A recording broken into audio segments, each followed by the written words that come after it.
अस्सलाम वालेकुम दोस्तों, मैं हूं अहमद भट्ट और ये है आपका फेवरेट डिजिटल प्लेटफॉर्म आप डिजिटल, जहां पर मैं मौजूद हूं आपके सामने आज की सियासी हंगामा खेजी हर रोज़ की तरह लेकर। और बहुत सारी अपडेट्स हैं, बहुत सारे काम हैं, बहुत सारे एक्शंस हैं जो हमने देखे और जो हमारी सियासी गहमा गहमी थी उसके बारे में आपको बताऊंगा मैं आज की अपनी इस वीडियो में। लेकिन सबसे पहले सबीन नूर, मोहसिन शाह, एक्सेस डिनाइड हमारी बहन, ठीक है, अतर भाई, अजहर भाई कोयटा से, आप सबका बहुत शुक्रिया। आपने मोइन भाई के लिए दुआएं भेजी। मोइन भाई से मेरी बात रोज़ होती है, इंशाअल्लाह ताला वो एक दो दिन में मेरे साथ होंगे और वो भी अपने मोहब्बत का पैगाम भेजें। मेरी कोशिश है उनके घर जाके रिकॉर्ड कर लूँ एक वीडियो, ताकि उनका पैगाम भी आप तक कर लूँ ले आऊँ। लेकिन थोड़ा सा अच्छा ही लगता है, बेचारे आराम कर रहे होते हैं तो मैं बीच में कैमरा लेके घुस जाऊँ। लेकिन खैर मैंने थोड़ा सा, आपको पता है शर्मीले भी हैं तो थोड़े से घर में बंदा आराम कर रहा होता है, थोड़े घरेलू कपड़ों में होता है तो वो थोड़े से अनकंफर्टेबल फील करते हैं। मैंने कहा चले छोड़े रहने, आपको ऑन कैमरा ही बिठाएंगे सामने अपने यूजुअल जगह पे।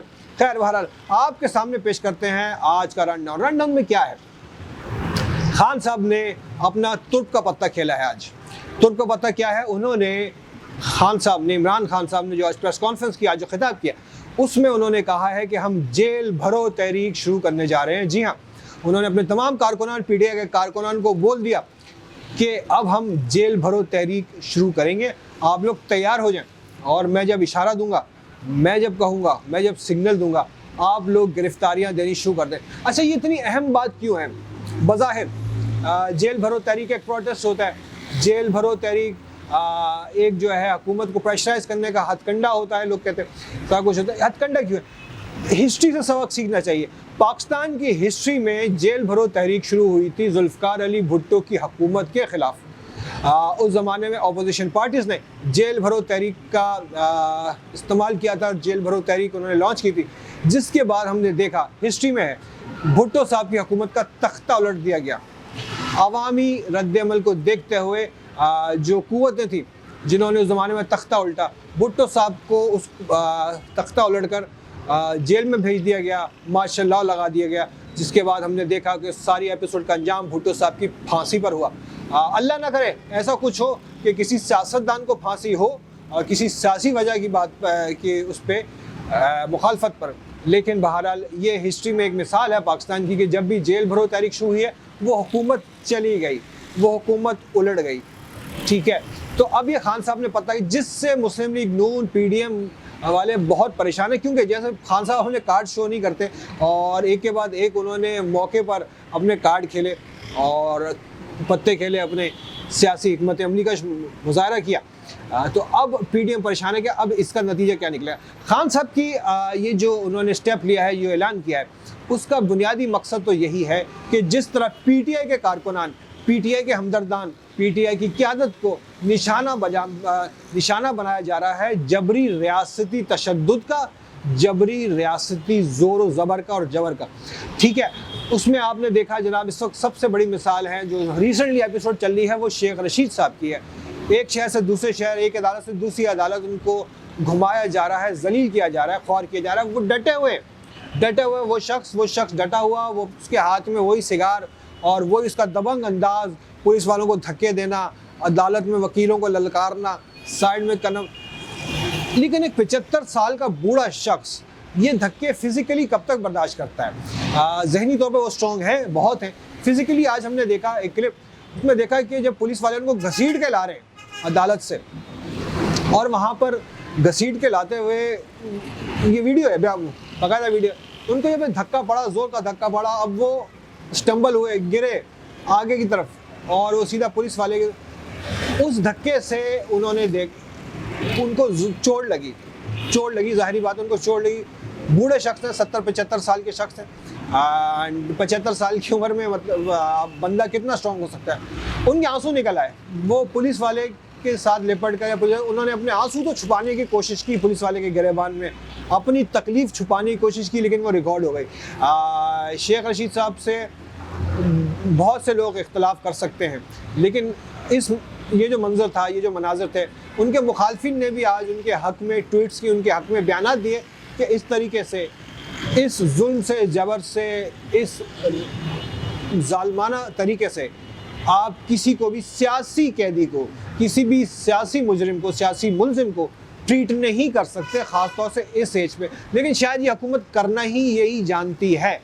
बूढ़ों को आज़म सवाती के केस में क्या हुआ, उसको गिरफ्तार करके आज़म सवाती साहब को एक ट्वीट पर गिरफ्तार किया गया। गलत ट्वीट थी, बहुत गलत ट्वीट थी, लेकिन वो एक वायलेंट क्राइम नहीं था, वो एक जुर्म नहीं था। ऐसा जुर्म नहीं था कि उनको पुलिस के या मुताल्लिका इदारों के डंडे पड़ते या उनको तशद्दुद का निशाना बनाया जाता।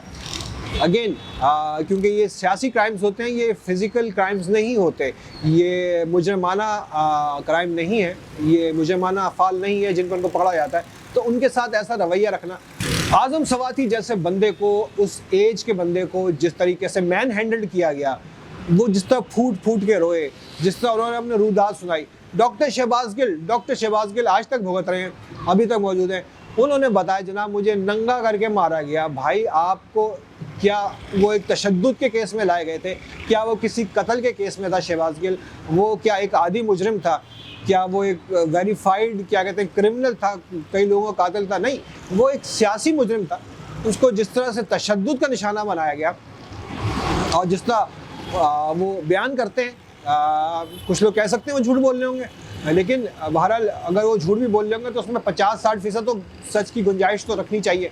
तो अगर वो 50-60% भी तशद्दुद का निशाना बनाया गया तो मेरा ख्याल है कि ये एक बहुत ही जालिमाना मिसाल है, और जो कि इसी दौरे हुकूमत में तवातुर से देखने में आ रही है जिस तरीके से हो रहा है। इसके साथ की एक खबर क्या है? इसके साथ की खबर ये है कि वहाँ पर चुपचाप जब ये पूरी इस तरफ आपकी सारी सियासी क़यादत, आपकी सियासी मीडिया जो है दूसरी चीज़ें कवर कर रहा है, एक और चीज़ हुई है पीछे से। वो पीछे के अंदर खानों में क्या हुआ है? पीछे के अंदर खानों में ये हुआ है कि जनाब आली बिल एक कानून साजी हुई है, कानून साजी का ड्राफ्ट बना है।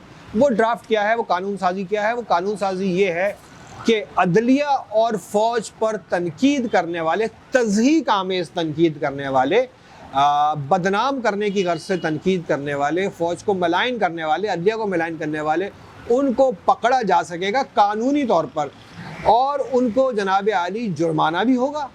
10 लाख रुपए तक का जुर्माना हो सकता है उनको, और साथ में उनको 5 साल के लिए अंदर भी किया जा सकता है। ये कानून वैसे तो देखा जाए बज़ाहिर तो बड़ा अच्छा कानून लगता है, लेकिन ऐसा नहीं है, क्योंकि अगर आप इस कानून की डिटेल्स में जाएं, अच्छा इसे पाकिस्तान पीनल कोड की पीनल कोड है, उसकी जो शिक है 500, उसके बाद इसको ऐड करने की क्या कहते हैं सिफारिश की गई कि 500A किया जाए, शिक को बनाई जाए जिसमें कानून को अकोमोडेट किया जाए, और उसमें जनाब आली डिटरमिन किया जाएगा कि कौन शख्स कौन से इदारे या कौन सी पार्टी के रहनुमा इदारों पर, फ़ौज पर और अदलिया पर तनकीद कर रहे हैं। अच्छा, इस तरह तनकीद बराए बदनाम करना, मिलाइनिंग, तो बदनाम करने का, तो ये तज़हीक आमेज़ जो कोई भी ट्वीट करेगा, कोई भी कैंपेन चलाएगा, उसको इस कानून के जरिए सज़ा दी जाती। लेकिन क्या ये कानून साफ है, शफाफ है? इसके बारे में बहस होना भी बाकी है। लेकिन ये बहस से पहले ही विफाकी काबीना और वज़ीर आज़म को भिजवाया जा चुका है कि वो अपनी मंजूरी दें, जिसके बाद इस पर कानून साजी और कानून को नाफिज़ुल अमल कर दिया जाए। कानून के लिए कब कहा गया था? जब रिसेंट अदवार में जब इमरान खान साहब की हुकूमत गई थी, जिसके बाद पे सोशल मीडिया कैंपेन चली थी, लोगों ने अपने गम गुस्से का इजहार किया था, और बहुत से लोगों ने फ़ौज को बुरा भला भी कहा था, अदलिया को बुरा भला किया था, जो कि एक ही बहुत ही गलत प्रेसिडेंट है जिसकी हम मजम्मत करते हैं हर तरीके से।